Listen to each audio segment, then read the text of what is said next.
News Talk 98.9, the roar of Memphis. Tool Talk Radio with Joe and Allan. Welcome to Tool Talk Radio, everybody. I'm Joe Thorderson with Thor's Hammer, Carpentry and Wood Turning. I'm Allan Gilbert with darkoakmedia.com. And I'm Maximilian. And not only do I wish Google a happy 27th birthday, but I also want to wish you all a happy belated Petrov Day. Explain. I don't know who that. I hear that the name sounds familiar. Well, I'm going to do something a little different today. Rather than telling you the answer immediately, I'm just going to tease a little bit of it and play my daily deviation at the commercial break. Oh, okay. Boy, you're really stretching this, Max. Okay, but it's pretty much a holiday to celebrate the fact that we aren't all dead, and I'll tell you who is responsible for it. All right. Well.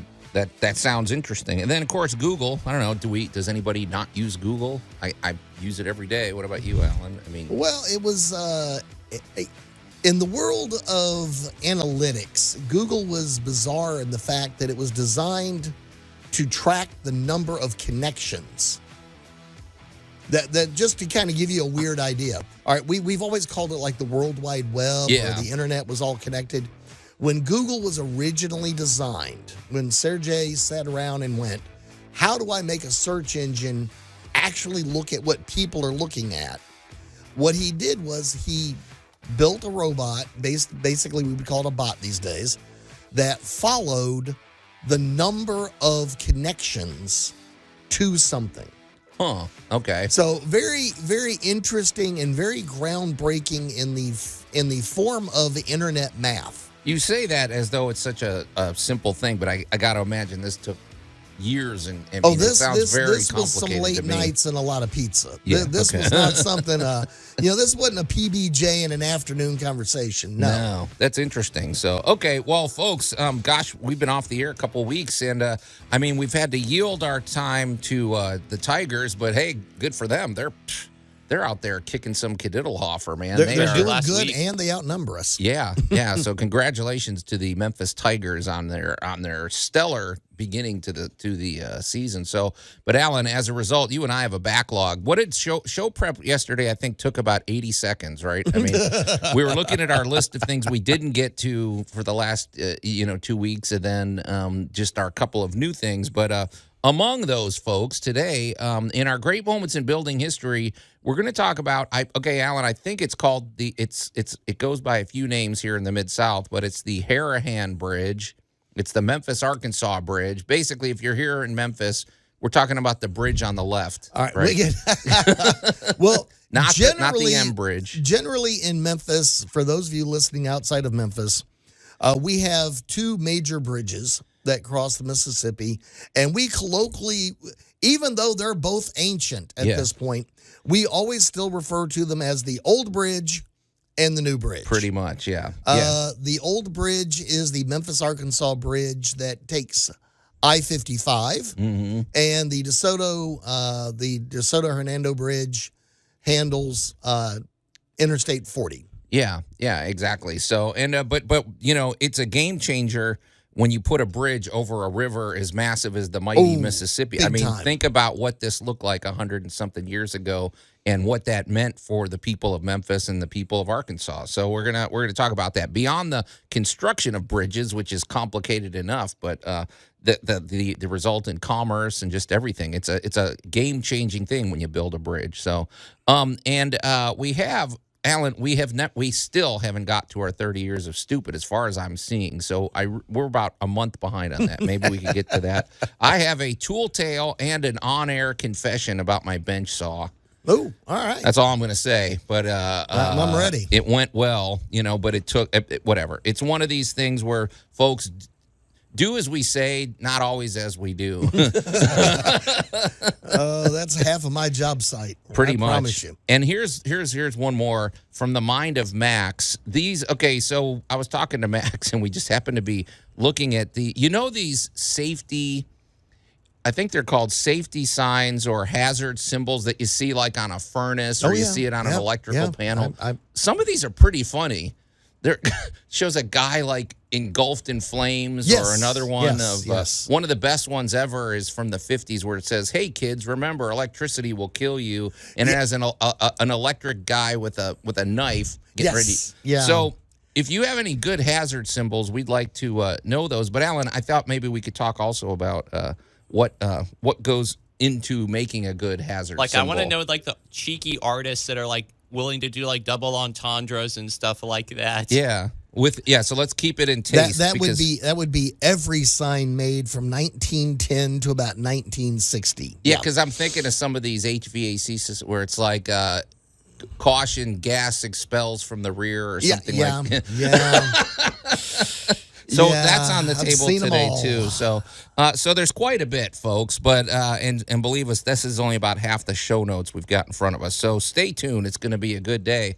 Sorry, one more thing. I just wanted to let you all know about the oldest. Would you like me to tell you what the oldest warning sign in the world is? Okay, what is it? It said the world's oldest warning sign is likely a 9,000-year-old mural found in Turkey, which depicts a village facing an erupting volcano believed to be Mount Hassan, warning of a natural disaster. And in another one from the 1st century AD, a Roman mosaic says Cave Canem, which means beware of dog, found in Pompeii. Yep.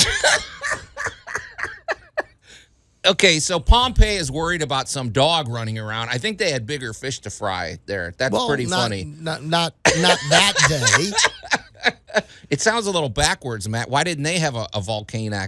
Okay, whatever. So, all right. So, folks, that's all on the table. It's going to be one of those days, I can already tell. But before we get to any of these topics, let's get to our must-have item of the week, which has sound effects this week. Oh, yeah. And Allan, here we go once again. I think this cost me $6. You know, I mean, we've all seen these, but these are very specific. So you are very, very specific on that. Okay. That is a finishing nail, but it's not a normal finishing nail. You like the galvanized finishing nails. And 1.5 inches.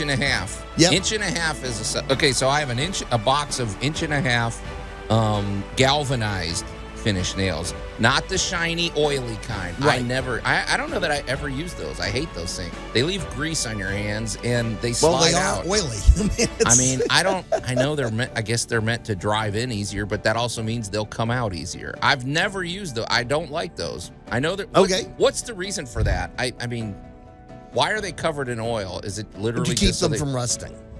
Well, okay, that's why I get these. That's why you buy the galvanized. So, folks, if you're wondering what a galvanized nail is, when you go to the nail aisle, these ones usually have a green, greenish label. And the reason I do these is they have just the very slightest texture. They're dry, for one thing. Exactly. And they have the slightest, finest grit to them, but it's amazing how stable that makes it. You drive them in and they don't go anywhere. No. And that is because they are galvanized. So the $64,000 question is, what does the word galvanized actually mean? That was at the top of my question list, Allan. It means coated with zinc. Okay. Zinc. So I thought they're dipped in zinc. Or I don't really know much about. Well, it's actually a powder. It's actually welcome to Rick's. It's a powder coating process. Okay. Where you electrically charge one metal and attract another to it, and bake it on there. So basically, you have a powder coated nail, and the trick is that the zinc decays differently than iron. Okay. So depending upon where you put it and how you put it, of where, let's say it was a very high oxygen situation. Let's say like the baseboard in a bathroom. Oh, yeah. There you go. Perfect. Every day, I'll pick my bathroom every day as a ritual. There's going to be an enhancement of steam because I'm going to go take a shower. Yeah. All right. Well, because of that, if you're using anything that's actually prone to oxidation, there's going to be warm water mist every day. And they're going to go. Yeah. So this is like your favorite thing about, you can always tell somebody used the wrong screws on the fence. Oh, yeah, when you get the little lines. Yeah, they grab the drywall screws. They use the interior drywall screw, which is now leaving a rust streak down the thing. So galvanization is this coating process of getting zinc on it to protect the metal And it also, and I fully agree, gives you a tiny little extra bit of bite. It bites in, and then also the reason I like the 1.5 inch is it just seems like it's the magic size. Like, sometimes if you have a small piece of wood to tack in, even going to the 2-inch nail, that added diameter and everything, it'll split it right in half. Somehow this 1.5 inch is always come through for me. It's just deep enough to get through the standard substrate using a finished nail on is generally some type of quarter round baseboard, something relatively thin and brittle. And if you have that little or if you have that little lightweight, I don't know, photo or picture that you want to hang up, having a box of these, that works as a hanger. It's like they're very, and they're cheap. I will also say, though, if you're going to use finished nails, you're also going to learn the wonderful world of nail drivers. Oh, here we go. So, okay. Well, we might mention that when we come back. But one thing we are going to definitely mention, Alan, I have a tool tale and an on-air confession, and I'm going to unburden myself when we come back. Tool Talk Radio with Joe and Allan. Leslie wanted to hire a contractor to build a stage. I don't want to paint with a broad brush here, but every single contractor in the world is a miserable, incompetent thief. News Talk 98.9, the roar of Memphis. All right, not to put too fine a point on it, Max, didn't he go on to become a contractor later in the season? So, okay, whatever. Yes, he did. Hypocrite. And welcome back to Tool Talk Radio, everybody. I'm Joe Thorderson with Thor's Hammer, Carpentry and Wood Turning, here with my buddy Alan Gilbreth from darkoakmedia.com and our pal Max over there behind the glass. And if you're just tuning in, today is the 27th anniversary of Google, and also today is Petrov Day. Yesterday was Petrov Day. And yesterday was Petrov Day, and if you listen to Max's Daily Deviation, you know who Petrov was. He basically, by using some reason and common sense and throttling back and not going gung-ho, he basically saved civilization. His reasoning was actually that, he used his intuition. It's like, if America was going to fire missiles, they wouldn't fire just 5. They would go all out. Right. And for people that are listening later on a podcast that didn't hear it, Petrov was a Russian, he was in charge of Missile Command or something, and there was a false alarm that America had launched missiles. His computer told him that his site had incoming. Right. So he was a silo commander or a base commander like that, and he was an early missile detection commander. And he basically looked at it and went, "Look, it's Tuesday at 3. There's nothing in the news. Right. Nothing. There's nothing going on. Why?" And then his reasoning was, "Why only 5? Yeah, why wouldn't they just send the whole arsenal? Why only 5? If they were going to take us out, why would you take a pea shooter to start a war? Yeah. If you're going to do this, you're sending thousands, not 5." Yeah. So his logic was exceedingly sound. Okay, good. It's funny though, because now that you're saying that, Alan, I'm sitting here thinking of how many times on a smaller scale this sort of attitude comes into play on a job site. Like, you see this thing and it looks catastrophic and it looks scary and it looks intimidating. And if you sit there and calmly assess the situation, usually you come up with a solution. So, but being hyper and panicking, it doesn't work. So. The whole last month. Yeah. The whole last month of, all right, look, if this was going to happen, then that. At what point did you see the elephant? Well, I didn't see an elephant. Well, then that didn't happen, did it? Yeah. Oh, okay. You're like, oh my gosh. So we all owe Petrov a debt of gratitude. So. It should be Common Sense Appreciation Day. Yeah. Well, I was thinking of it before we get into my confession. Max, I'm very interested in this. What got you started on this whole thing of these warning signs? Because I think there's a skill that goes into making a good warning sign. Well, it's because I'm not trying to sound like a commercial, but I saw a standby generator, and it had like a funny looking like asphyxiation look to it. Like, it's just like, this guy's just surrounded by smoke. You see his lungs exposed and like he's breathing in the stuff. And then I remember some of the other funny warning signs. A lot of the stuff I'm looking up right now is good, but I think they're intentionally funny. Like, warning, you're the reason we have warning signs on everything. Or My favorite pretty one good. ever, to avoid injury, do not tell me how to do my job. yeah. There you go. Yeah. However, I'll give you some real ones from my life. Are you ready? Yeah. There was a time where irons, like ironing For your your clothes, Yeah. came with a warning that said, do not iron clothes while on body. Big letters, back of the box. Big letters, back of the box. I mean, you don't want to get sued. Yeah. I'm just what is the stupid thing that came out? The thing that would steam like your curtains. Oh, yeah. Yeah, said do not aim at body at big letters. Steam is hot. It will cook you. Yeah. Don't do this. And people still did it. Let's see. Oh, here's Christmas lights used to have a warning. Yeah. They were for indoor or outdoor use only. So not underwater use? Or I'm just saying. I mean, it sounds like to me that covers all bases if it's indoor or All right. outdoor. But, Famously, does anybody remember the Razor scooter? oh, That yeah. was like everywhere, every commercial ever. Yeah. In big letters on the back of the box, it said this product moves when used. I got two good ones before we move on. Okay. Touching wires causes instant death, $200 fine. Yeah. And this one Wait a minute. is pretty good. It says, warning, this area is not a litter box for humans. Find another toilet or you will be arrested. I'll give you the best one ever. You remember the iPod Shuffle? Oh. Yeah, I think Yeah, so. the little Right, thing that had like 500 songs on it and that kind of stuff. Does anybody remember the big warning sign in the back of it? No. Do not eat. Okay. Why? Okay, I'm trying to think. Does it look like a candy bar or something? Or I'm just saying, your iPod Shuffle has a sign on the back of it that says, do not eat. okay. I mean, there's some good ones, and the visuals are the ones I like too, where it just shows some.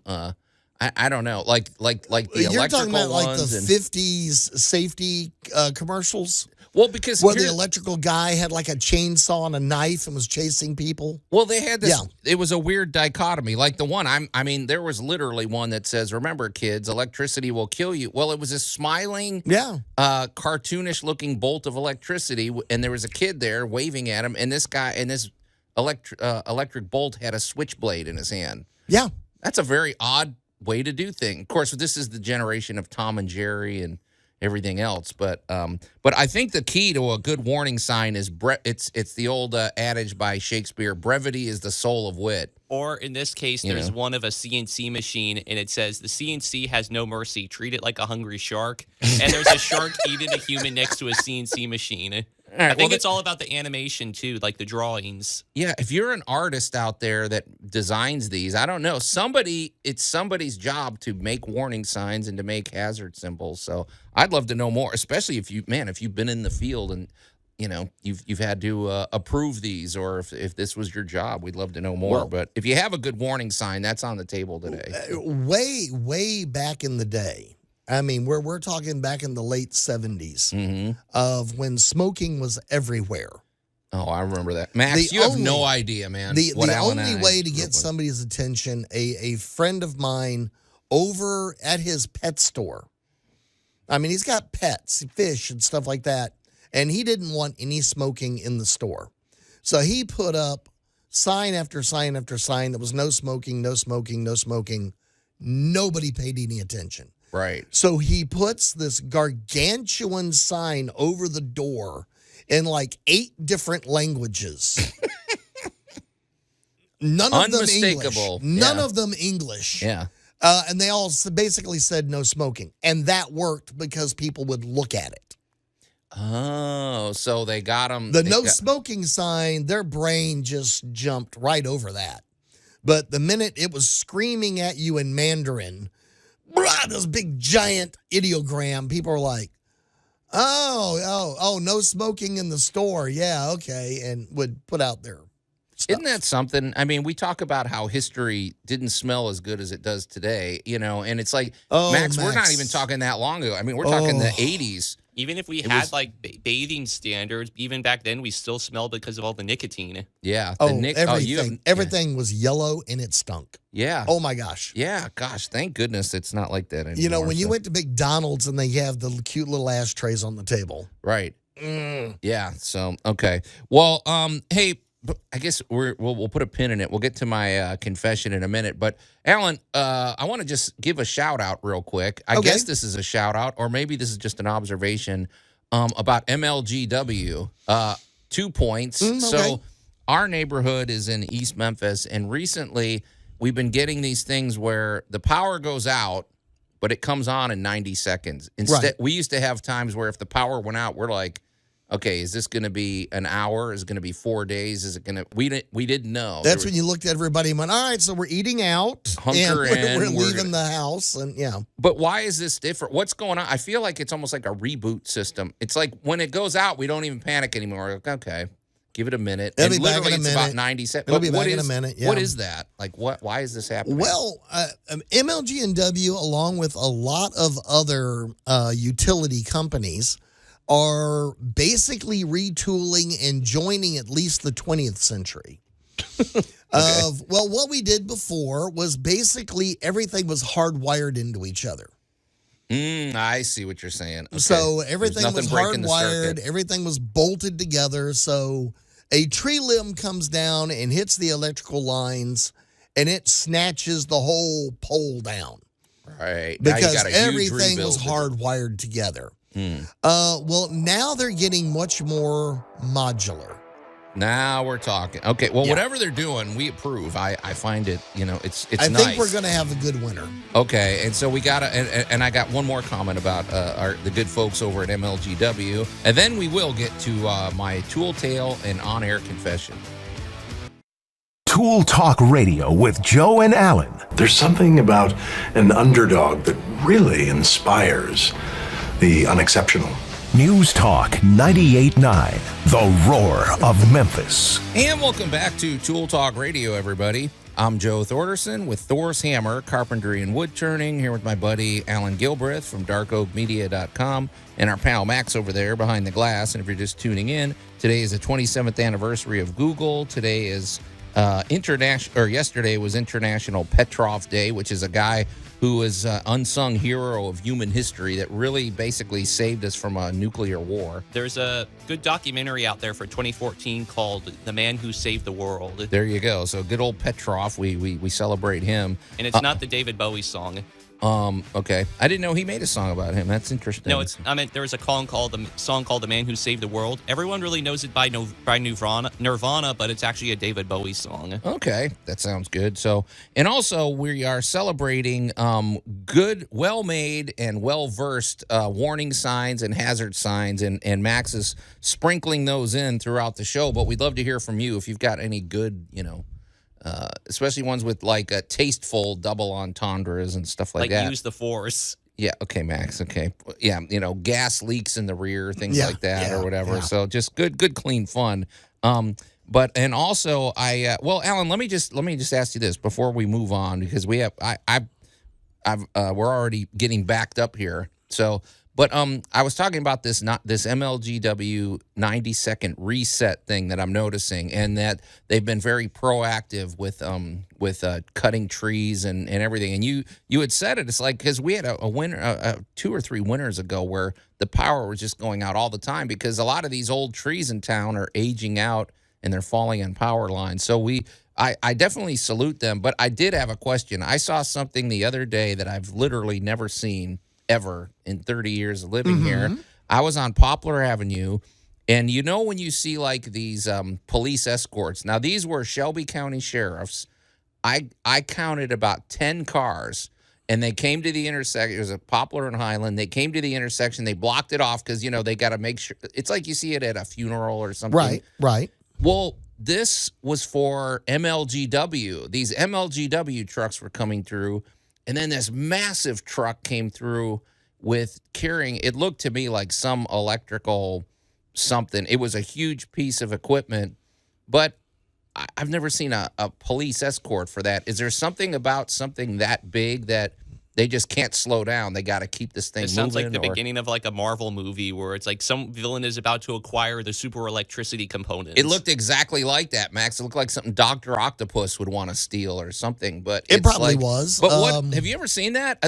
I've never seen that. And there was all these MLGW little trucks like guiding the way, but it was pretty impressive. But I mean, this was serious business. Well, especially if that was like an oil-filled electrical device. Oh, because it could shift. Because and the roll weight and the shifting, you can't just put on the brakes. They won't stop. It was going about a steady 15 miles an hour, 20 at the moment. It was just cruising, but it cruised through the intersection, made the turn. It did not stop. It didn't need to stop. No, well, okay. it can't. I see. A lot of times when you're you see, we get lulled into a false sense of security sometimes when we see tanker trucks all the time. Yeah. And there's very strict weight limits as to what those things can run at. Because just because you stopped doesn't mean it stopped.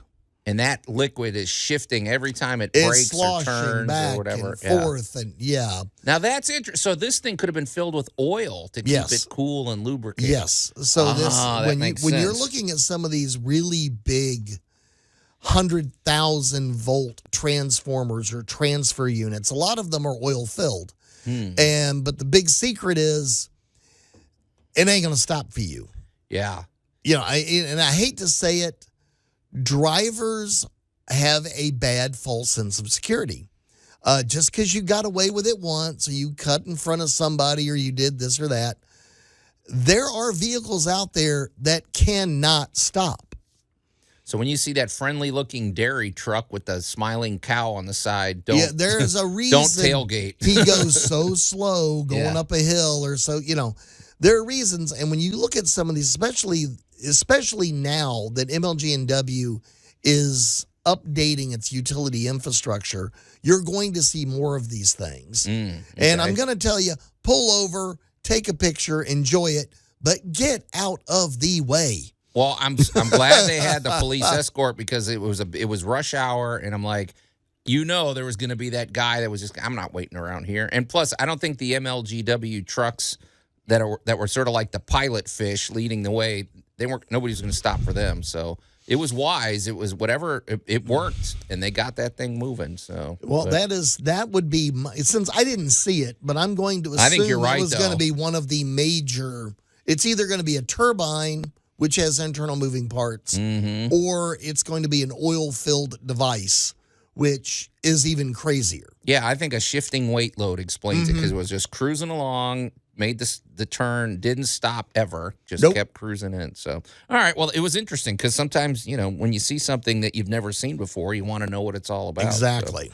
So. Okay, in a minute, we're going to get to my tool tale. But before we do, Allan, you were over at Groundworks for the groundbreaking. Oh, yes. On September 27th. We're a little behind, but how did that go, man? Because we're talking about our good friends over at Groundworks. But absolutely delightful. I got to meet pretty much everybody. The owner flew in, right? Everybody was there. The owner flew in. They had employees from all over the country were there. And I got to tell you, being new to the area, I had an expectation of maybe a warehouse, 2 or 3 trucks, maybe 15 or 20 employees. And, kind of a nice little thing. Oh, my goodness. They have a 20 truck bay. So where they were explaining to me how they do business, and they pre-stage every truck the night before. Oh, nice. So they take the work list. So truck A is equipped to do a certain type of job. So truck A is going to do 2 of those jobs tomorrow. So everything truck A needs when they pull into that bay is equipped, based, set, and ready to go, so that tomorrow morning the crew walks in, goes through their inventory list, goes through their and a safety checklist, which I was really happy to see, and went, we got all our goodies, we're loaded, the truck's in good shape, everybody's dressed. And the other thing is they're all wearing owner t-shirts. Oh, that's neat. That's right, because it's all owner-operated. basically it's basically a little bit on the employee-owned side. Okay. So after you've worked there for a little bit, you got a piece of the action, and everybody is an owner. Yeah. So it was really I just got to tell you, it was an amazing and very impressive sight to see how these people do business behind the scenes. It's cool, man, It and that's was important.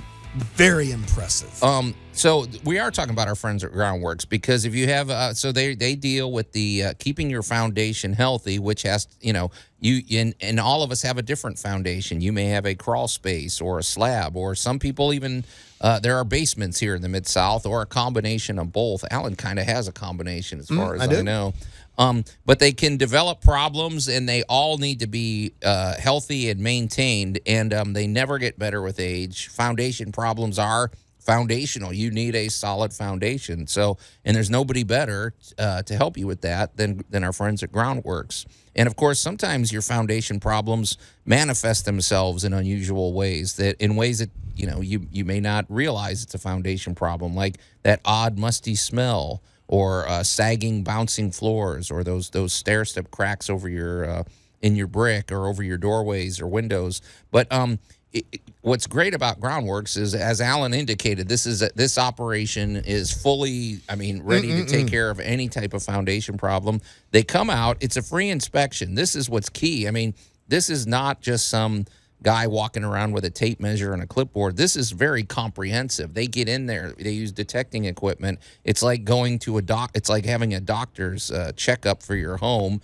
And then they will sit down with you and show you what they found. Hopefully you get a clean bill of health. But if you have any issues with your foundation, they can help you from the smallest problem to the greatest. And as you heard, with what Allan was telling us a minute ago about their operation, this is what they're built for. They are fully loaded, man, ready to go. And they do what I love about what you said, Allan, is the fact that they stage it the night before, so that they're showing up at your house on time, ready to go when the work needs to be done. Yes. And they're efficient, and they get the job done. And we love the good folks over at Groundworks. We're excited about this partnership. So if you have any issues with your foundation, or you suspect you do, get in touch with them. You can call them directly at 901-459-2290, or just go to groundworks.com and book your free inspection today. So, Max, I promise we're going to get to my tool tale next, but did you had a few signs. Let's have a little fun with this before we go to the break, but you had a couple more signs, I thought, that you discovered, right? Well, other than let's see. There is one that, this one's actually pretty good. This is an actual one. It says moving gate can cause serious injury or death, and it's the guy who's about to get squished by the gate. I really like that one. It's good illustrations. Or this one's good.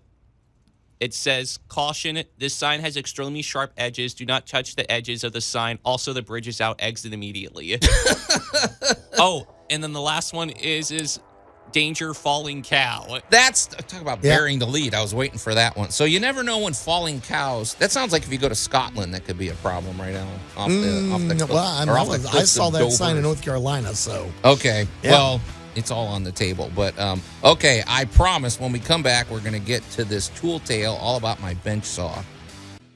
Tool Talk Radio with Joe and Allan. No disassemble. News Talk 98.9, the roar of Memphis. What was that, man? Forget it. I don't want to know. And welcome back to Tool Talk Radio, everybody. I'm Joe Thorderson with Thor's Hammer, Carpentry and Wood Turning, here with my buddy Allan Gilbreth from darkoakmedia.com, and our pal Max over there behind the glass. And if you're just tuning in, boy, it's getting out of control off the air here, man. We've been talking about really well-executed warning signs and hazard symbols and things like that. And, boy, you guys are finding no shortage of these things. They're pretty good, man. So we'd love to hear from you. If you're out there and you have a particular favorite, let us know. Allan, you found some from the zoo. You found, there's good ones. Yeah, and it's somebody's job to make these and design these. Well, we had one in South Padre, Texas that said, we know it's your pet. Your alligator thinks it's lunch. So if you have any of that, feel free to chime in. But we've teased it long enough, so let's get down to business here. I've called you all here because I need some honest answers. Yeah, they all kind of broke. So, when do I start? There is a basket of oil-soaked rags above a wood-burning stove. Are you out of your mind? You put a jet engine on a lawnmower? This time, they are going to be held accountable. This time, they are the ones who will pay. Okay. Boy, that was a long one. So anyway, I have an on-air confession. Really, it's mostly a tool tale, but I guess this is a confession as well. So I don't know why I'm always the one doing the confessing. It's because you have more humility than us. I guess so. And folks, feel free to call or text us with your confessions if they're tasteful or something. You know, if they're to do with tools, we don't want to hear your personal life, you know. But Allan, so I have a little bench saw. It's got to be 20 years old. This thing has seen it all. But it, you know, and folks, if you don't know what a bench saw is, it's basically a scale. It's basically a little small scaled down table saw. You can basically throw in the back of your truck or whatever. And this one, it's no frills. It's just basically, you know, sometimes you need to rip things or cross cut things or whatever. And as I was looking at it, I had some. Unusually, I had like this 2 1/4 inch material that I had to cut. Okay. And I also had, I basically needed some very precise cuts for a change instead of just ripping a 2x4.5 or something. And I was like, you know, I don't remember the last time I've changed this blade. Have you ever had something where it's been so long you don't even remember the last time you did it? And I'm like, I think it's due for a new saw blade. Now, in fairness, Allan, I hardly ever use this saw. I use this saw. I could go 3 years without using it. Then all of a sudden I need it 5 jobs in a row or something. But mostly it's just sits in my garage. Well, I really needed good cuts. And so I said, okay, I got to bite the bullet and just go ahead and change the blade. Well, what I discovered is, you know how like you might have this on your circular saw or on your miter saw or something. When you buy the saw, it comes with this stupid looking little like flat wrench that it probably cost them 50 cents to make, and sometimes like my saw, it actually tucks under the fence, like you can there's a little nook for it or something, or it comes in the baggie that comes with the saw. Well, as I recall, because it's been so long, I think that wrench was in some drawer in my garage. You know, I didn't throw it out, obviously, but it's amazing how important that wrench became in my life that day I decided to change the blade. Because if you don't have that, there was an opening.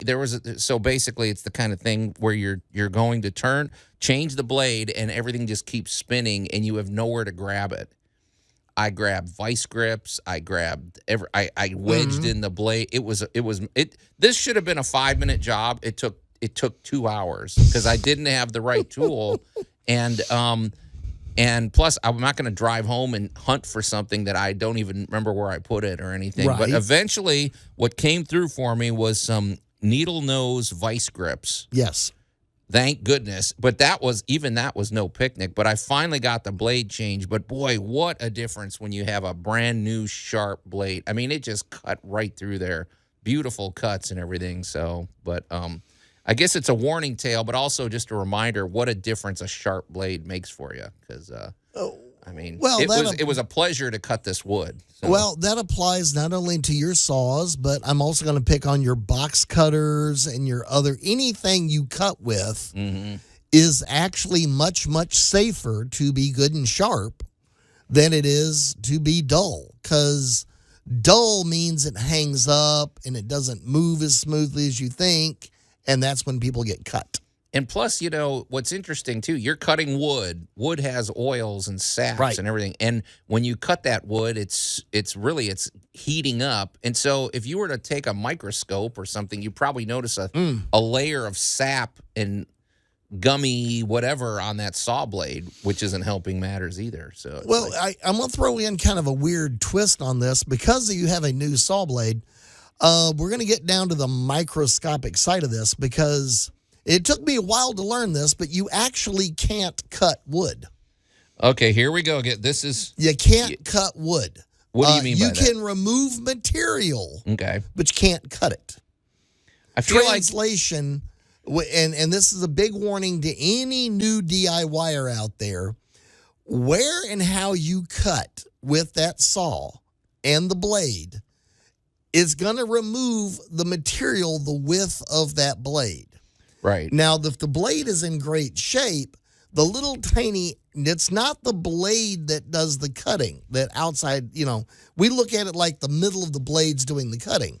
That's actually not. It's the little tiny edges that are whirling around that are removing material.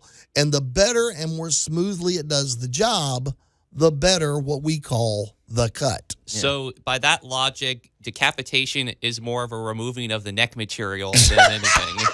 No, that's actually cutting, because that's just a smooth separation of material.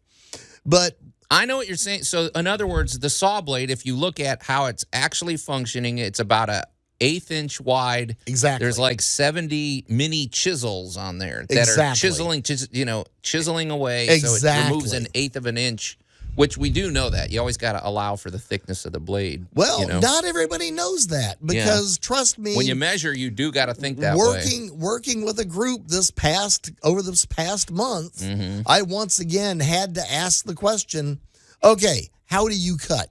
Yeah. And the guy looked at me funny. I said, do you cut to the left, the middle, or the right? Yeah. Yeah. And he looked at me and he's like, middle? And I'm like, okay. That means every single cut you make is going to be 1/16 of an inch too short. Right. Because he was fussing, because he had a very precise install he was trying to do, and nothing was tight. Yeah. And I had to show him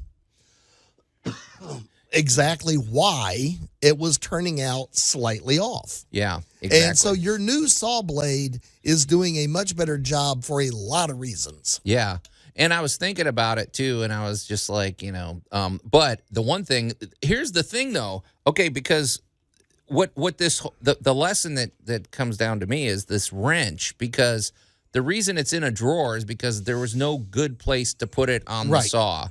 So I almost feel like if you get a tool or something like that, it behooves you to keep that wrench somewhere close by. Maybe you make a little compartment where it'll fit in there, because I don't know where I went to the big box store at lunch, and I'm like, well, surely I could just find something comparable, but not really. No. I think there was like some sort of plumber's wrench that was going to cost me $40, and I'm like, I'm not buying something for $40 for this one chain, but so it's really important when whatever the manufacturer sends you, don't put it in a place where you're never going to find it again. So. In a weird sort of way, if the tool has room on it somewhere, I have found, don't go to the big box store, go to your office supply store and get a shipping label.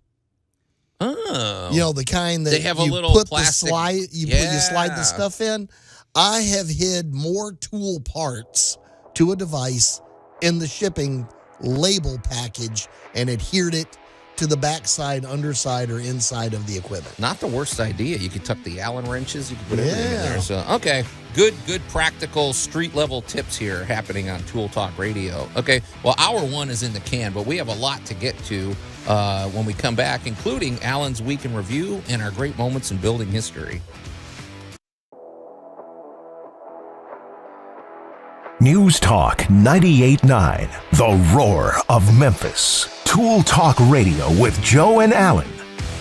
And welcome back to Tool Talk Radio, everybody.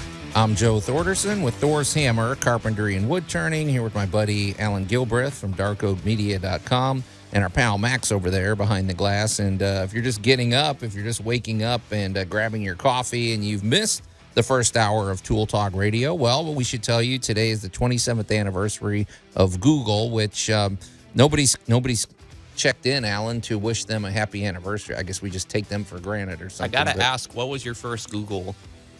Oh gosh, who knows? Allan probably remembers knowing him. I remember mine. Really? Yeah. You do? What? Well, okay. What was it? Poop. Yeah, figures. What were you, about 7? Yeah. Okay. Good That was for my you. first Google Images thing, too. Good for you, Max. Happy Okay. breakfast, everybody. Yeah, no kidding. But also, more importantly, yesterday was the anniversary of Petrov Day, which is a man who quietly saved civilization, basically. But also, today is a really great day to go over to go to Facebook and go to @Tool Talk Radio, because there's some pretty good posts today. From the mind of Max, he wanted to celebrate some great hazard signs and great hazard symbols, and we've actually posted some of those up on the Facebook page. They're pretty good. One with falling cows, one involving toilets. Big surprise. And I just sent Joe some more, including the one of Caviscanum, which is Beware of Dog in Pompeii. Okay, yeah, which I don't get. They should be bewaring of volcanoes and things. But anyway, so that's on the table. But also another thing, it's funny, Allan, today in our Great Moments in Building History, we're going to be talking about the Harahan Bridge, which here in town we just call it the Old Bridge. But if you look at the post right below our must-have item of the week, there's a music video that was actually shot on the Harahan Bridge. It's called Don't Look Down. It's a local band called Optic Sync, and it was made by Low Budget Film Productions, who is a family relation, let's just say. My daughter, that's her film company. But, Allan, it's interesting because it's just you're the one that chose the Great Moments in Building History, and we just happen to have a music video that features this bridge rather extensively. So check it out, folks. It's a lot of fun. But anyway, Allan, we've put this off long enough. We've delayed, but let's get to this, my friend. So, I didn't give Max enough time to. There you go. Oh, the humanity. Okay. All right. So we're gonna find out what Allan did this week. Did you earn the goat scream? Well, actually, we're going to find out what you did the last 3 weeks. We haven't been on the air for a couple weeks because of football. So. You know, I suddenly feel like Inigo Montoya and goes, let me explain. No, let me sum up. Okay, we got Yeah. All right, make it brevity is the soul of wit. So, yeah. Well, no one's ever accused me of either of those. Yeah. However, let's dive into... I was part of installing a tankless water heater this week. Allan. You know our feelings about some of those. I hope you did it. Where in the house was this? Attic? In the basement. Okay, so the basement's not likely to freeze, so nope. that's good. Nope. And there's drainage there, I'm assuming. And it was a PEX install. Okay, good. So... Because, folks, if you're wondering about why I groaned, because the biggest failure with these tankless water heaters that I'm finding is that the connection there isn't insulated, and so people have these in their attics. And I remember that really, really cold winter we had where these things were just breaking one after another and flooding people's houses. Yes. So yours is in a basement where it's not going to freeze. In a basement and in an drain. environmentally controlled area using a line that if it froze, it wouldn't matter. Okay. Well done, sir. Oof. Yes. All right. Well, I say all of that to also throw in, if you're thinking of installing a tankless water heater, and if you have the delusional fantasy that you're going to do this yourself. Oh, please don't. I'm going to go back to the words delusional fantasy. You are not installing one of these yourselves. Was this gas or electric? This was an electric one. Okay. I've dealt with gas ones before, but those were in a commercial setting. This is an actual residential home. You are not hooking this up. Let me just bluntly, I don't care what music video you watch on what service. I don't care. Yeah. You're hiring an electrician. Yeah. If you don't, all of these warning signs where electricity will kill you, right? It will find you and murder you. Yeah. These things take an amazing amount of power. But if you think about it, it happens. Now, the funny part was when we tested it for the very first time. All right, so one, I'm having to learn an entire new discipline with PEX because I have a little word about PEX also. Yeah. All those instructions on how to do all this stuff, utter and complete lies. We should say, if you don't know what PEX tubing is, it's that the newer plumbing water lines are made of PEX tubing. And when you see these folks, you're going to look at them and go, if you've never seen it before, because, normally they're metal or they're copper. Right. And you see this and you're like, I don't want this in my house. And yet it's way stronger than you think. And it expands and contracts so it doesn't freeze and bust. Well, PEX A is probably the single greatest adventure in plumbing since copper. Yeah. Now, I'm not exaggerating that in the slightest. And it's I know game-changing. And I know I sound like I'm a PEX A hater. I am actually not. I am a PEX A convert. However, it does not work. I love these videos. All you got to do is slip this on and clip this, and it goes like, no, it don't. Yeah. Now, if you want to work out, if you really want some nice pecs, get the manual PEX expander. Oh my gosh, you will have forearms like Popeye by the time you're done with the job. Isn't that something? So one, we did have an electrician come in and properly install the power, the shutoffs, and everything as required by the heating unit. So let's just start with that got done properly. It's up to code. It is not just up to code. It is up to the highest possible standard, because I don't want to take any, as I point out to people, I've had the hot water tanks 3 times this month. One of them was a hot water tank that fell through the floor from the second story to the first story. Oh, yeah. And then they caused damage. And I'm like, okay, get a plumber out there. They called me, and I went, oh, no. You get a licensed plumber from a company to get out there immediately and shut all of that off. And I said, then we can handyman it from there. Right. But you get just in case something goes horribly wrong and you're having to file a claim with your insurance company, you do not want to be saying, me and my 3 knucklehead friends blew up the side of the house. Right. Yeah, you don't want Chuck in his truck being liable for this. I couldn't even pick on Dan in his van or Chuck in his truck. Yeah. This was just, you can't play with, this is water, and you and I have always said water is the enemy, and this is either gas or electricity, which don't mix with water unless it's a hot water tank. Right. And a hot water tank is basically a bomb.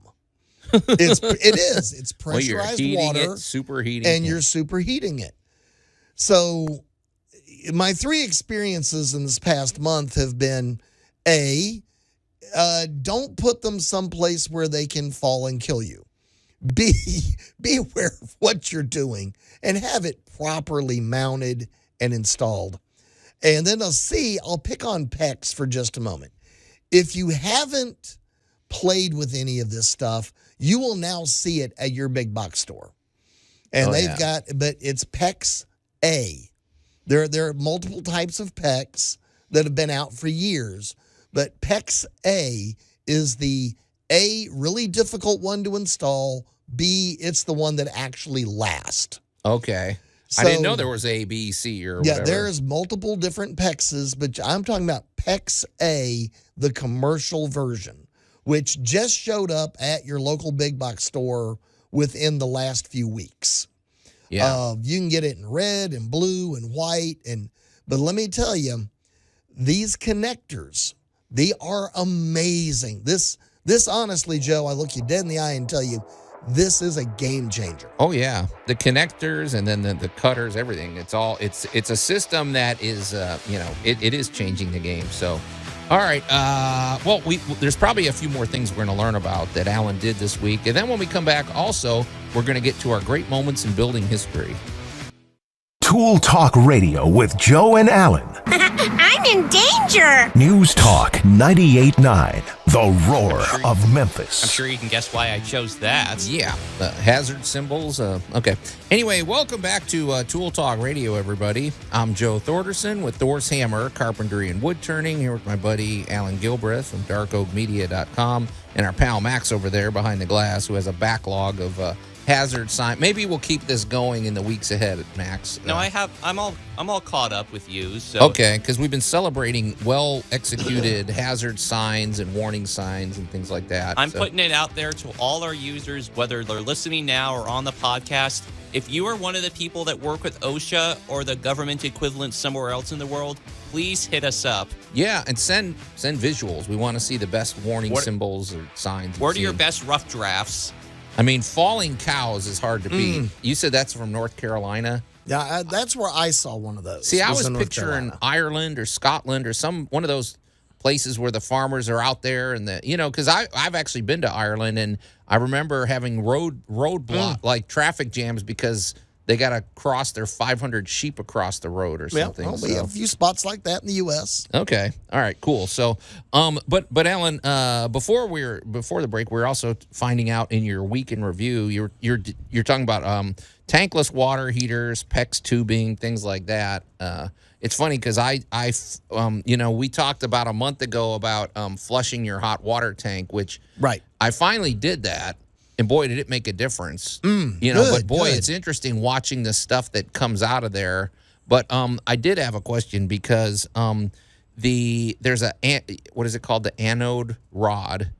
Right. There's a rod in there that you mentioned it casually. I didn't realize the importance of this thing, but it's almost like it's a sacrificial piece of metal that's in the tank, and it's designed to attract all the minerals and all the other stuff so that it will rot rather than sticking to this. Right.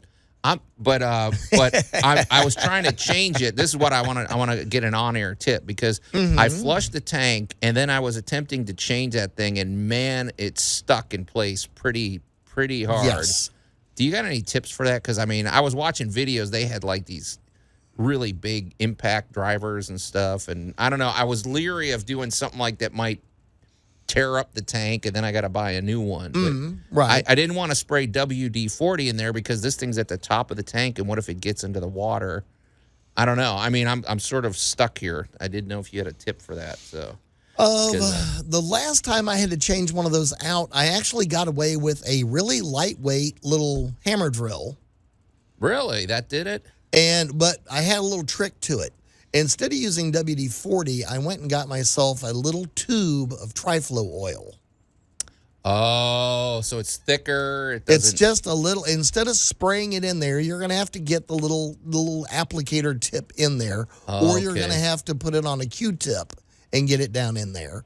And then you can just kind of backwards and forward with the hammer drill. Okay. And I'm just, it's a little lightweight when it's not anything special. You wouldn't put the tires on your car on with it. But I find that the little ratcheting, tack to it, and I did it forward and backwards a few times, and that loosened things up nicely. But my secret, when I can't really use the WD-40, I don't want to use the spray. Right. Is a Q-tip and a little triflow oil. Okay, and then I'm wondering if as you start removing it, you should wipe all that oil off before it's just open and exposed to the tank. You know what I mean? Just not like, that I just much. don't want stuff to get in there. Right. But the reason I mentioned this is because I started turning it, and I was trying to turn it, and it started to make the whole tank move, and I'm like, I stopped immediately because I'm like, okay, that thing, if you don't think about it, folks, if you're attempting this DIY, well, you could loosen the gas line, you could dislodge the electric. So this is something, it's a DIY, but it's also a cautionary.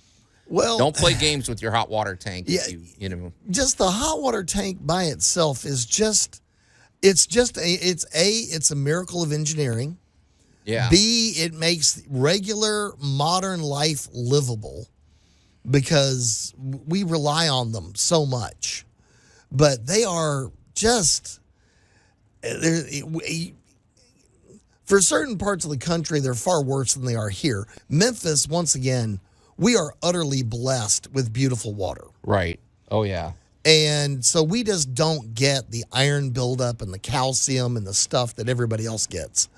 We do get some, but nowhere near the magnitude of like where I used to live in West Texas. Some places you'd almost have to flush this every 6 months or once a year. Once a year minimum. Yeah. Once a year minimum. So we're very blessed here in Memphis, but yeah, A hot water tank is just something you have to be so aware of. Yeah, and it Just requires be maintenance careful. and Yeah. everything. So. Did you want me to get to the message line real quickly before? Oh yeah, I didn't know we had text coming. Okay, let's hear it, Max. So. Well, first off, someone thanked me for my daily deviation. Oh, good. Yeah, those are thank good, you, Alex. Max. I got to say that your daily deviations are always interesting. And then someone was joking about my rejoin with the miserable incompetent thief, where they're like, "Was that Nicolas Cage?" It was Denise who sent that, but well, tell them that's Ron Swanson from Parks and Rec, who we reference all the time, or Max does. So yeah. And then the thing that Allan was talking about, the you guys thing you were talking about with like the convoy of officers, I think they called that like an oil surge or whatever. Wait, the what? Oil surge, the thing that had the police escort from MLGW. Yes. Oh, who said that? Caller 5376. Okay, so an oil surge. Yeah, so they were shifting weight, like Allan was saying. I couldn't figure it out, but now that you're saying it, that makes Well, like I said, I didn't see the device, but my assumption is they were hauling a lot of weight that could move. Okay, all right. And then we have caller 7133. I'll get to Jack last because he's got some of my favorites. Okay. He says, or she says, I do They stairs. say, yeah. And when we use our stair tool to mark our tread angles, we draw a solid line front to back or back to front, and we cut down the center of our pencil mark to the outside edge, leaving what we want on the tread but left behind. When we get a new guy, we have to be very careful to explain that all our treads will have big gaps, and my pencil is extremely sharp otherwise. You get fat pencil marks that you don't do any good.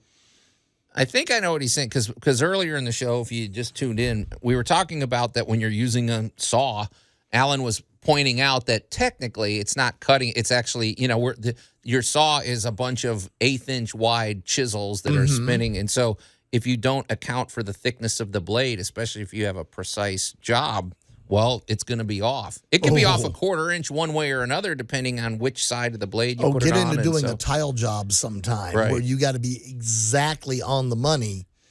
And the width of that blade can make a huge difference to how snug, tight, and attractive your job finishes. Now, this texter, obviously, he's in the trades, or he or she is in the trades. And so I guess my question is, boy, that's tricky, Allan, when you get maybe you have 5 or 6 people on a job who are used to doing things their way. Because I would not split the line. I always put it on one side or another. That's just my habit. Yeah, but you need everybody doing. Everybody's got to be singing from the same. Everybody's going to the right. Then everybody's got to go to the right. Yeah, it sounds like right. You got to keep everybody on the same page. So okay, and then Jack finally said, "Happy Saturday. I am absolutely a Tigers fan, but it's good to have Tool Talk back on the air Saturday morning. I bought one of those corny little tool holders that fits around a 5-gallon pail many years ago. I keep valuable scraps of exotic hardwood in that 5-gallon pail and keep all small wrenches and other small devices related to large drills, saws, grinders, etc. They stay stored safely in that silly little bucket belt and are easily accessible." Those bucket belts are fun looking too, though. I don't know why. They look just fun. Like you want to have one. So, and then finally, the creme de la creme, he contributed to the sign discussion. This says, "Catching feelings be like," and here's the warning sign. Yeah. "Danger, not only will this kill you, it will hurt the whole time you're dying." I like that one. Well, there you go. It will hurt the whole time you're dying. Okay, so, I mean...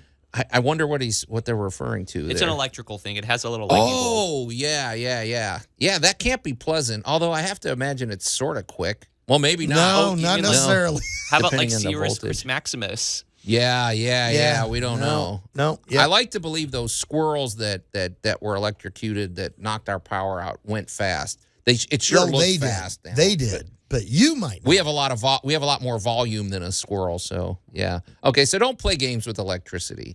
Don't mess with hot water tanks, and if you're in North Carolina, beware of falling cows, I suppose. So okay, well we've done our PSA for the day, right? I mean, we've saved everybody electrocution, we hope, cows and all that. So all right, Max. Gosh, we keep running behind schedule here. So, but I promise when we come back, we're going to get to our great moments in building history, talking about a local a local feature, the Harahan Bridge, built in 1892. Tool Talk Radio with Joe and Allan. There's an exposed wire above the bathtub as well. Oh, yeah, shock wire. I call it that because if you take a shower and you touch the wire, you die. News Talk 98.9, the roar of Memphis. Yes, I know my rejoins are on the nose today. Well, as long as they have a hazard sign in the shower to tell you that, it's all good. And welcome back to Tool Talk Radio, everybody. I'm Joe Thorderson with Thor's Hammer, Carpentry and Wood Turning, here with my buddy Allan Gilbreth from darkoakmedia.com and our pal Max over there behind the glass. And thank you to all the great texters who are sending in these nice texts and these informative comments and everything. We appreciate it. You can keep them coming. We still have more time in the show. So,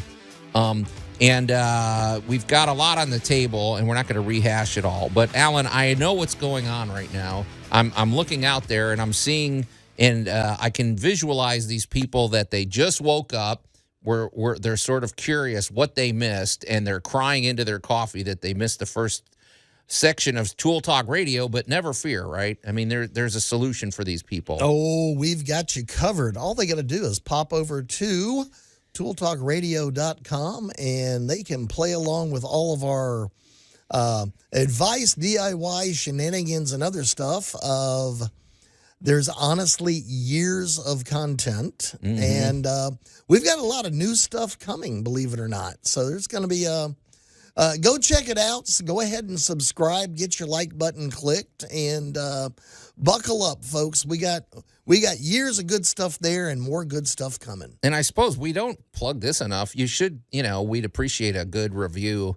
All that stuff helps the algorithms because we like hearing from these people that don't live in Memphis. It's fun to, it's fun to find out people from across the globe can listen. I love the ones where they're kind of criticizing you too. Those are it's fair game. We don't care. Yeah, they make fun of Joe's laugh or the nasally Midwestern guy over there. Well, speaking of around the world, since you're going to bring that up, we have made it honestly all the way around the globe.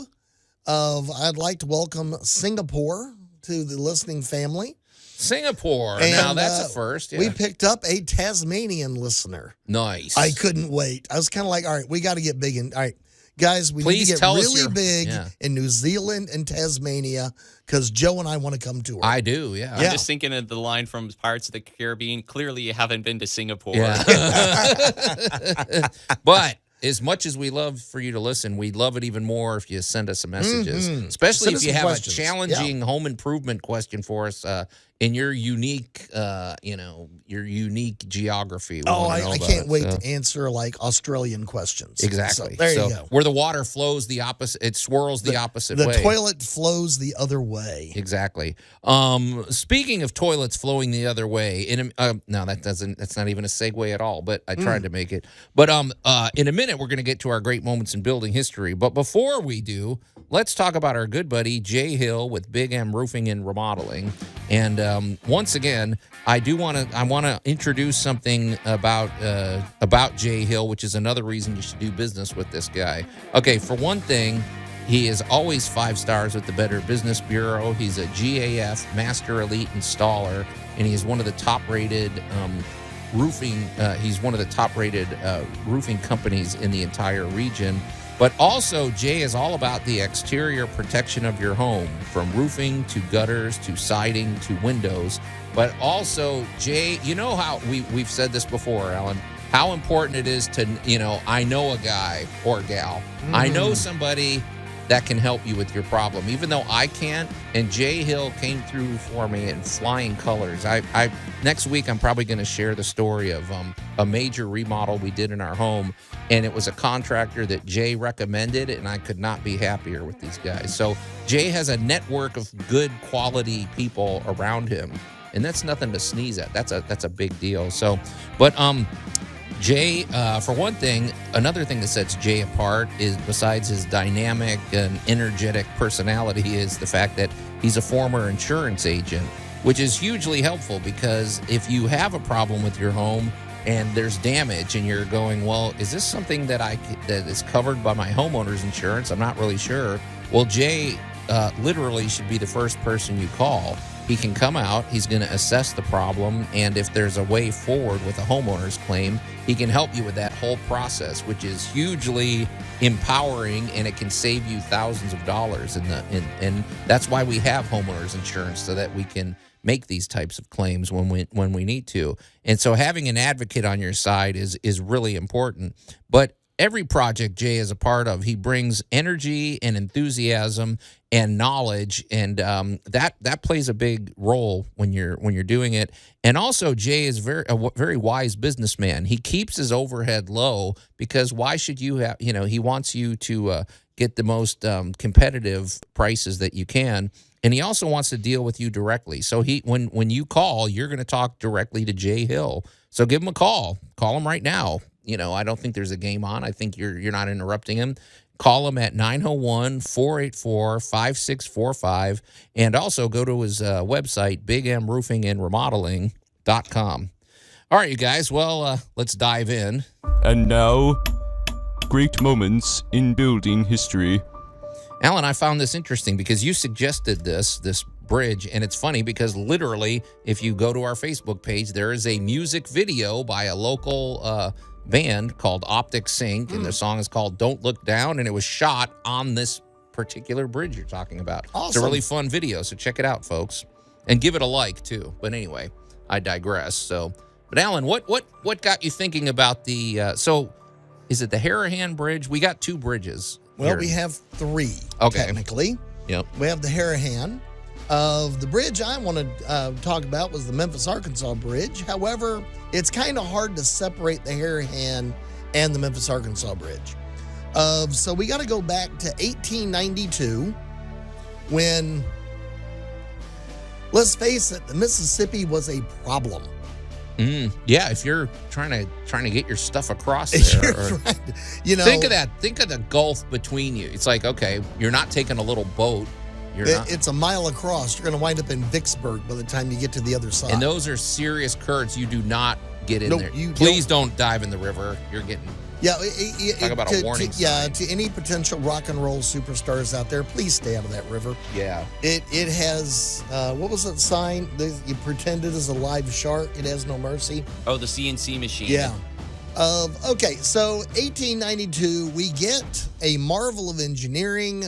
We got to have a way of getting a train from east side of the country to the west side of the country. Mm-hmm.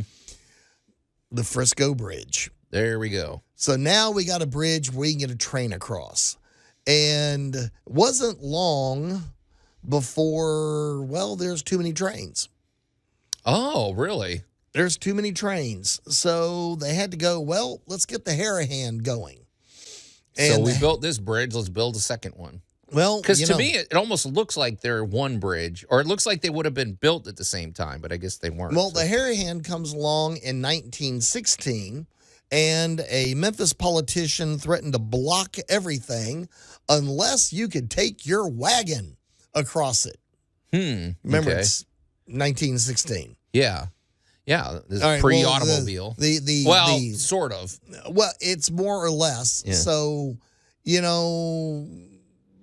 think traffic is bad now? Imagine getting stuck behind two mules. I'm just saying. Yeah, imagine they get stubborn. Literally, and they don't want. Honestly, the horse don't want to go. They might honestly. That's nothing to sneeze at, Allan. Because what if a horse gets up there? That when you're on that bridge, and freaks out. You're up you're really high. 200 feet up in the air. It might get spooked. So yep. So honestly, so the original builders of the Harahan did not want to have traffic per se. They wanted trains. However, they wanted walkways, and so there was we're gonna hold our breath and throw a political temper tantrum until we get our way. And well, the Harahan gets going. And then, of course, comes along some guy named Eisenhower. Okay. Oh, with the roads and everything. But now you're talking in the 40s, right? Here comes President Eisenhower in the 40s. He's back from World War II, and he wants to create the Eisenhower Project because we need better roads. Well, look how central Memphis is to the country. If you look on a map, we're it. Yeah. So you got to have connections here. So. Exactly. So the Eisenhower Project comes along, and in 1944, 45, we need cars. Can you? All right. Now, see, here's the thing. Imagine not being able to get across the river. That's what I'm thinking about. Life before a bridge. I mean, a bridge is game-changing. You talk about massively game-changing for commerce, for connecting communities. Now, we have the port. I mean, the boats could get here just fine. But imagine the convenience of our existence. Because right after this show, I'm going to go jump in my truck, and I'm going to drive to Nashville. Yeah. You're going to go across several bridges. And I'm going to drive right across the Tennessee River, and we're going to go way up in the air, and you can't imagine not being able to get somewhere. But so here we go. So now we have the Memphis to Arkansas Bridge, and it is designed for Interstate 55. It is designed for cars and walkways. So you should be able to walk across the bridge. Yeah. But here's the thing, Allan. Okay, if we go back to the 1892, that era, there's a lot of things percolating in the world. We know that this was an era of that can-do attitude, because building a bridge is sure not an easy project. And it's like, you couldn't pay me enough to do the work these guys did back in 1892. We're going to talk a little bit about what it actually takes to construct a bridge in the Mississippi River. Oh, yeah. When we come back here on Tool Talk Radio. Tool Talk Radio with Joe and Allan. Oh, I cannot believe a pipe burst and left that there. There's no burst pipe. How do you know that? What is it then? Hey guys, somebody making soup? News Talk 98.9, the roar of Memphis. Allan, would durian fruit soup smell like that or something? Okay. Oh, no. Okay. And welcome back to, people are eating. And welcome back to Tool Talk Radio, everybody. I'm Joe Thorderson with Thor's Hammer, Carpentry and Wood Turning, here with my buddy Allan Gilbreth from darkoakmedia.com and our pal Max over there behind the glass. And if you're just tuning in, we're talking about the left side bridge in Memphis. I don't know, because we're talking about the old bridge, basically, which is two bridges, and they were built at different times. But and we're talking about how game-changing it was. We've used the word game-changing quite a bit today, but I guess that's the way it goes. It's the word of the day. But Allan, we want to go back to 1892 when these were first built, and we were talking off the air a little bit about, because my thought was, well, we've had bridges being built for millennia. I mean, I think of some of the old Roman bridges, but and we always talk about the Thames River and stuff, but there's a huge difference between building a bridge in some of these European rivers and countries like that, or building the Mississippi River, or what's the other one, the Amazon.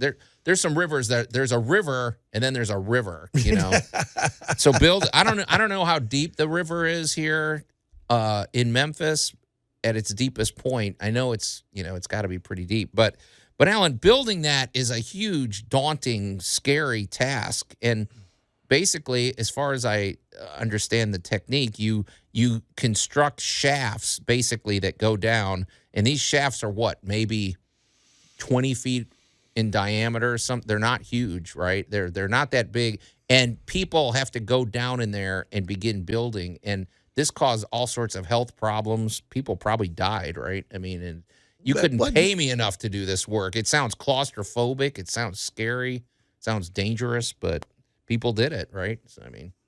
Well, let's pick on the Mississippi River. It's about 60 feet deep. Oh, that's it? Okay. About 60, 65. You can probably find a few holes here and there that are 100, maybe even 200 feet deep. Okay. But it's a very volatile river. Well, so the currents are strong. They can. And it's called big money for a reason. Yeah. Yeah. It's definitely moving a lot of soil. So the Mississippi River is at its best a challenge. Now, the easiest way to build a footer, aka how to get a post in the ground for a river, Venice is a great example of. You go get a 40-foot tall tree trunk and you drive that baby into the ground until you got enough of them to make a flat platform. Yeah, and you put several of them together, and what it does is it squeezes the ground around it and compresses it, and it makes it. So it sounds like a lot of work too. It is. But, you just overwhelm it. Okay, Right. well that's fine. That works in Venice. It's not going to work here.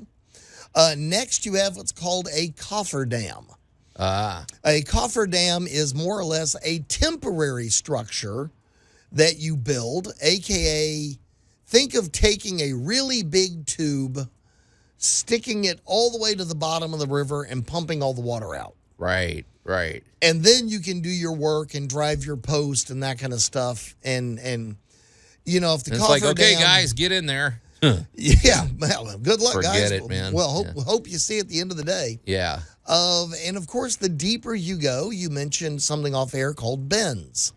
Well, what is it when we hear about the bends? We hear scuba divers and we hear other People underwater that go things. deep into something, or basically any place where a human being is compressed. Okay. Because the air you breathe is a cocktail of all different gases: nitrogen, oxygen, helium, carbon dioxide, carbon monoxide. All of this stuff is all around us. Nitrogen compresses pretty easily. So we take Joe, we put him in a scuba suit, and we take you down 200 feet in the water. Okay. All right, well, the whole time you're swimming down there, everything about you is compressing because the weight of the water is pushing on you. Do you actually get shorter? Are you get like technically would you? You actually get smaller, yes. Okay. You Interesting. actually become a smaller person. Not dramatically. You're not 6 foot to 4 foot, but Right. you do get compressed.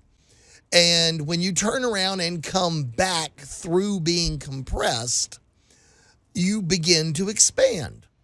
And nitrogen, if you come back up too fast, will basically take a bottle of soda and shake it, and that is a good enough representation of what's happening in your blood. So you have all sorts of things in your You do blood not that is want bubbles. swelling up and bubbling. Exactly. And You I do- think of like expanding foam. Exactly. How it swells and slowly just. And that's where you get what the condition we call the bends.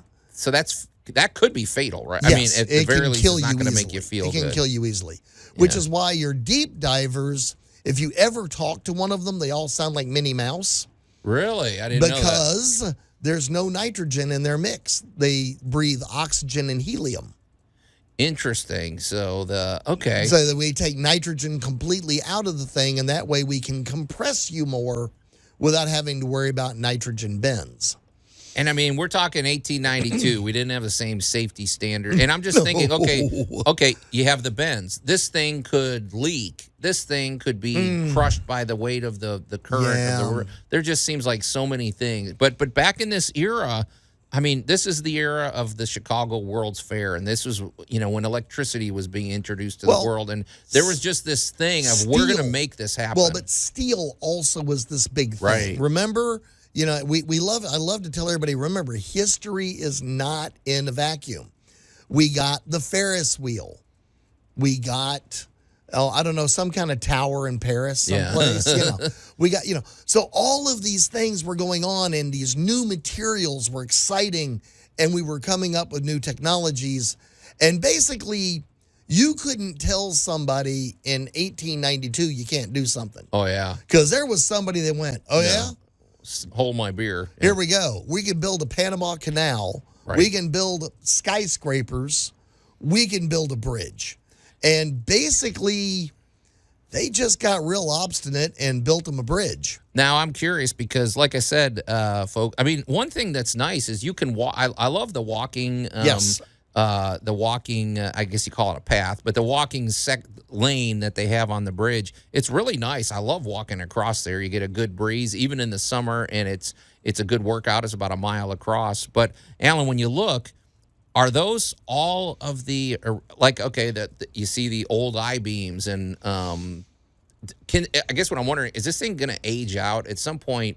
What's the lifespan of this? Because now we're getting to what, 140 something year, about 140 years of this thing, right? Let me do a call back to the must-have item of the week at this second, because those finishing nails you had were coated in zinc. They're galvanized. Right. Well, the dirty little secret to having a lot of steel in water is zinc. They use zinc anodes, big blocks of zinc. They go in and put them on the metal so that the zinc takes the corrosion and not the metal. So we are extending the life. So you would think by now a bridge built in 1955, which is coming up on being 100 years old. It's not that, Allan, this bridge is 75 plus. Yeah. So here we go.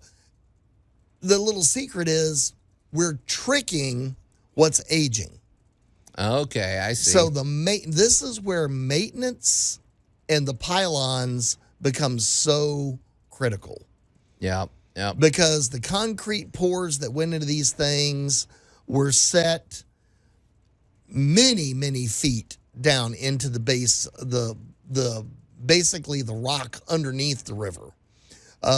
We tied these things into where this was designed to last. It was designed to carry the weight of fully loaded trains. Well, there you go. Yeah, using the right materials, I'd say, is the key to everything. So. Absolutely. There's no law against overbuilding. There we go. All right, well, there is a law against us keeping going when the show's over, Allan, I guess. So we better get out of here. So you've been listening to another wide-ranging episode of Tool Talk Radio. It's great to be back.